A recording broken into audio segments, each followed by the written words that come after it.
मोटा मोटा अमित शाह जी ने बताया है कि अगर कोई हिट एंड रन करके भागता है तो उसको 7 लाख जुर्माना और हिट एंड रन का मतलब बताइए। हिट एंड रन का मतलब जब आप कोई एक्सीडेंट करते हैं और मौका वारदात से भाग जाते हैं, इसको हिट एंड रन कहते हैं। यही हिट एंड रन का मामला होता है। तो उन्होंने इसमें प्रावधान किया है कि 10 साल की सजा, जब दोषित हो जाएगा ड्राइवर तो उसको 10 साल की सजा और 7 लाख रुपए तक का जुर्माना अदा करना पड़ेगा। तो इस तरह से तो ड्राइवरों को एक तरीके से छोड़ दिया गया है कि आप जैसे इस देश के नागरिक ही नहीं हैं, इनकी भी बात सुनी जानी चाहिए ना। ये भी इस देश के नागरिक हैं, अगर इनकी बात नहीं सुनी जाएगी। ट्रांसपोर्टेशन हमारे देश की रीढ़ है। अगर ड्राइवरों पर हम अत्याचार करेंगे तो हमारे देश की अर्थव्यवस्था बिगड़ जाएगी। आज ये खड़े हैं, कितने रुपए का नुकसान हो रहा है, कितनी जगह जरूरी सामान नहीं पहुंच पा रहे होंगे। कोरोना काल में जब देश को ऑक्सीजन की जरूरत थी तो यही ड्राइवर थे जो ऑक्सीजन की गाड़ियों को इधर से उधर ले जाते, जो जरूरी दवाएं लोगों तक पहुंचाते थे। यही ड्राइवर थे जो दवाओं को पहुंचाते थे, जो ऑक्सीजन पहुंचाते थे। और आज इन्हीं को अकेला छोड़ दिया जाए, ये ठीक बात नहीं है मेरे ख्याल से। अगर सरकार कानून बना रही थी तो उनको उनकी सुरक्षा का भी ध्यान रखना चाहिए था। भीड़ के लिए भी एक कानून बनता। अगर ड्राइवर के लिए कानून बन रहा है तो भीड़ के लिए भी कानून हो। हाँ, उसको अस्पताल पहुंचाए, लेकिन ड्राइवर की जान की गारंटी कौन देगा? तो सरकार ने एक तरीके से ये कानून बहुत गलत बनाया है, हड़बड़ी में बनाया है, जल्दबाजी में बनाया है। इस कानून का पर पुनर्विचार की आवश्यकता है और उसके बाद ही इस कानून को लागू किया जाना चाहिए। ड्राइवरों का भी अपना जीवन है, उनके लिए भी सरकार को सोचना चाहिए। इंश्योरेंस कंपनियां जो भुगतान करती हैं डिजीज को, वो क्यों करती हैं? इसीलिए करती है कि एक श्योरिटी होती है, उनको मिलती है। और जो मोटर व्हीकल एक्ट कहता है वो भी यही कहता है कि ड्राइवरों की भी सुरक्षा होनी चाहिए। अगर जानबूझकर तो कोई एक्सीडेंट करता नहीं है।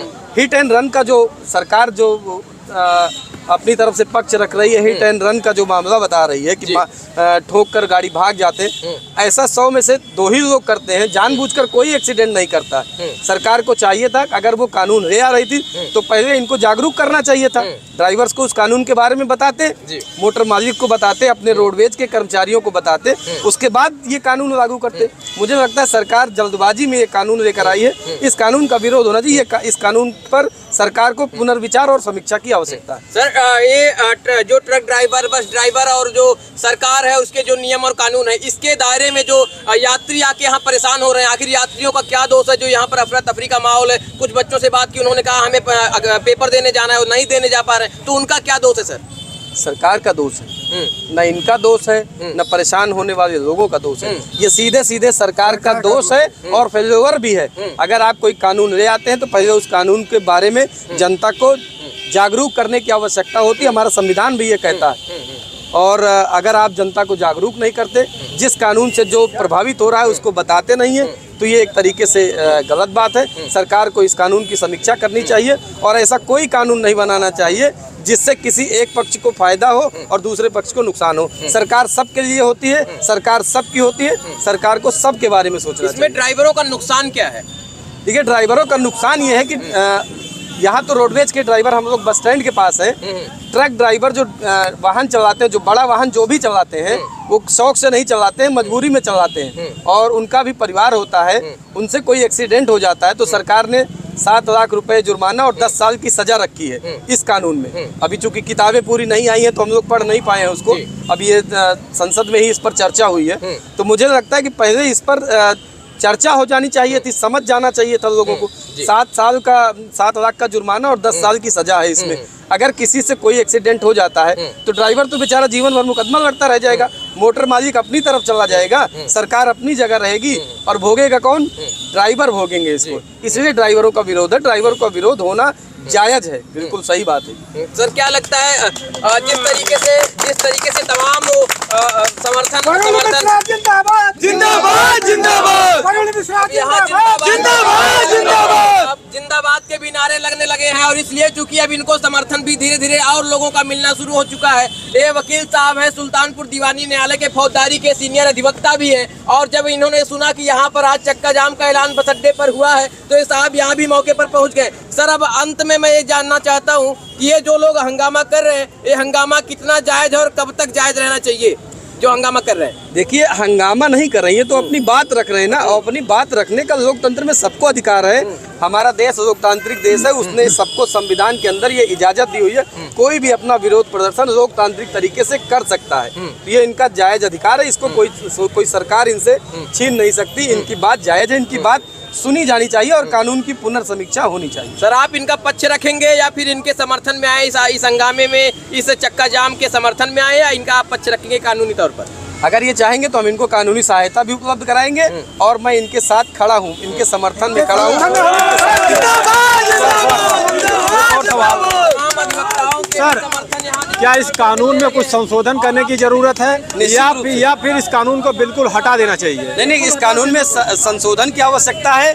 एक ही पक्ष का फायदा नहीं होना चाहिए। ड्राइवर्स के लिए भी आप श्योरिटी निर्धारित करिए। इनकी तनख्वाह 50,000 लीजिए, जुर्माना इनकी तनख्वाह 50,000 कर दीजिए, इनकी तनख्वाह 40,000 कर दीजिए, उसके बाद करिए आप।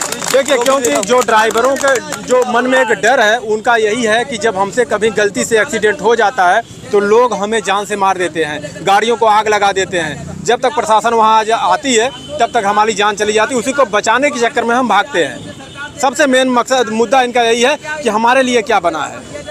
बिल्कुल सही है, ये तो इनके खिलाफ भी कानून है ना, पूरी तरह से इनके खिलाफ कानून है और इस कानून को मुझे लगता है कि सरकार को वापस लेना चाहिए, इनकी बात सुनी जानी चाहिए। सर, इस कानून के बारे में बहुत से ऐसे ड्राइवर हैं जिनको कुछ पता ही नहीं है। संक्षेप में क्या आप बता सकते हैं थोड़ा से? नहीं, अभी तो चूंकि इस कानून की पूरी किताबें अभी आई नहीं है। हाँ, अभी संसद जो भी में मोटा चर्चा हो हुई, थोड़ा से। जो मोटा अमित शाह जी ने बताया है कि अगर कोई हिट एंड रन करके भागता है तो उसको 7 लाख जुर्माना और हिट 10 एंड साल रन तक का की सजा। मतलब बताइए। हिट एंड रन का मतलब जब आप कोई एक्सीडेंट करते हैं और मौका वारदात से भाग जाते हैं, इसको हिट एंड रन कहते हैं। यही हिट एंड रन का मामला होता है। तो उन्होंने इसमें प्रावधान किया है कि 10 साल की सजा, जब दोषित हो जाएगा ड्राइवर तो उसको 10 साल की सजा और 7 लाख रुपए तक का जुर्माना अदा करना पड़ेगा। तो इस तरह से तो ड्राइवरों को एक तरीके से छोड़ दिया गया है कि आप जैसे इस देश के नागरिक ही नहीं है, इनकी भी बात सुनी जानी चाहिए ना। ये भी इस देश के नागरिक हैं, अगर इनकी बात नहीं सुनी जाएगी। ट्रांसपोर्टेशन हमारे देश की रीढ़ है। अगर ड्राइवरों पर हम अत्याचार करेंगे तो हमारे देश की अर्थव्यवस्था बिगड़ जाएगी। आज ये खड़े हैं, कितने रुपए का नुकसान हो रहा है, कितनी जगह जरूरी सामान नहीं पहुंच पा रहे होंगे। कोरोना काल में जब देश को ऑक्सीजन की जरूरत थी तो यही ड्राइवर थे जो ऑक्सीजन की गाड़ियों को इधर से उधर ले जाते, जो जरूरी दवाएं लोगों तक पहुंचाते थे। यही ड्राइवर थे जो दवाओं को पहुंचाते थे, जो ऑक्सीजन पहुंचाते थे, और आज इन्हीं को अकेला छोड़ दिया जाए, ये ठीक बात नहीं है। मेरे ख्याल से सरकार को इस पर समीक्षा करनी। अभी ड्राइवरों का साफ कहना है कि अगर ये कानून नहीं हटाया गया तो हम गाड़ी नहीं चलाएंगे, भले हमारे बीवी बच्चे मर जाए खाने के लिए, लेकिन इस कानून के खिलाफ हम चक्का जाम करेंगे और गाड़ी ऐसे खड़ा कर देंगे। जब तक ये कानून नहीं हटाया जाएगा हम गाड़ी यहाँ से नहीं हटाएंगे। आप ड्राइवर हैं? नहीं जी, मोटर मालिक हैं। अगर आप ड्राइवर मोटर मालिक हैं? ड्राइवर कितने लोग हैं? जिंदाबाद मोटर मालिक हम लोग। ड्राइवर बताइए, ड्राइवर कौन कौन है? रुक जाए थोड़ा से, ड्राइवर कौन है? जी सर, हम ड्राइवर। ये जो कानून आया है अभी क्या करेंगे आप? गाड़ी चलाएंगे? हम लोग गाड़ी बिल्कुल नहीं चलाएंगे सर, हम लोग घर जा रहे हैं, गाड़ी नहीं चलाएंगे सर। ईटा गारा कर पानी कर लेंगे लेकिन गाड़ी नहीं चलाएंगे। क्यों, आखिर इस कानून से इतना डर क्यों रहे हैं आप? अरे पर हमारे पास 10,000 है नहीं तो 10 लाख कहाँ ले आकर अगर इस तरीके से तो फिर सभी को रोक देना चाहिए गाड़ी। जो छोटी गाड़ियां उनके लिए भी देखा सब रुक गए सर, कोई गाड़ी नहीं चलाएगा, ड्राइवर सब घर जा रहे हैं। लेकिन पर अभी कोई गाड़ी टक्कर होती बड़ी ही गाड़ी का ज्यादा गलती निकालते हैं। अगर ट्रक छोटी गाड़ी हुआ ट्रक का देंगे, 2 चक्के को हुआ तो फिर भी उसी का देंगे। चाहे पीछे पे आकर मार दे, चाहे बगल पे, और ट्रक वाले की गलती रहती है। आप भी ड्राइवर हैं? जी। क्या करेंगे अभी? जा रहे हैं, घर जा रहे हैं साहब। हाँ, हम मोटर मालिक हैं सर। कह दीजिए हम घर जा रहे हैं। मोटर मालिक हैं हम लोग, घर जा रहे हैं। भैया नहीं चलाएंगे, घर जा रहे हैं। घर जा रहे हैं। देखिए, साफ कहना है ड्राइवरों का कि अगर ये कानून लागू हुआ तो हम ड्राइविंग नहीं करेंगे, गाड़ी नहीं चलाएंगे। और आपको पता है कि अगर ये ट्रकें नहीं चली और ड्राइवर नहीं चलाएंगे तो अर्थव्यवस्था पर कितना बुरा असर पड़ सकता है हमारे देश के। घर जा रहे हैं भैया। घर जाएंगे? चाचा फिर बचवा जो का खाई है? अरे सब किसानी कह के खाई हैं, खेती बाड़ी करी है। काफी डरे हुए ड्राइवर की 10 साल कौन जेल में जाएगा और 5 लाख रुपए जुर्माना कौन देगा? पगार कितनी होगी आप लोगों की? 5,000। 5,000 जी। 5,000 महीने पे जो कमाता है वो 5 लाख कहाँ देगा और 10 साल जाके जेल में बैठेगा? ड्राइवर गाड़ी नहीं चलाएंगे तो हम लोग घर चले जा रहे हैं, गाड़ी खड़ी है। नहीं चलाएंगे। चाय की दुकान करने जा रहे हैं सर। चाय की दुकान? और क्या? देखिए, रोजगार स्वरोजगार है ये। मोदी जी भी कहते हैं चाय बेचते थे, अब ये ड्राइवर भी चाय बेचेंगे। नहीं चलाएंगे? हम नहीं चलाएंगे। हाँ भैया, हम यहाँ दुकान पे काम करते हैं। हाँ। छोड़ दिए देखिए ये महाराज अभी से छोड़ दिए। आइए हम आपको दिखा देते हैं, यहाँ पे जितने भी ट्रक है सब खड़े कर दिए गए हैं इस कानून के खिलाफ कि अगर ये कानून नहीं हटाया गया तो हम बस ट्रक हम नहीं चलाएंगे।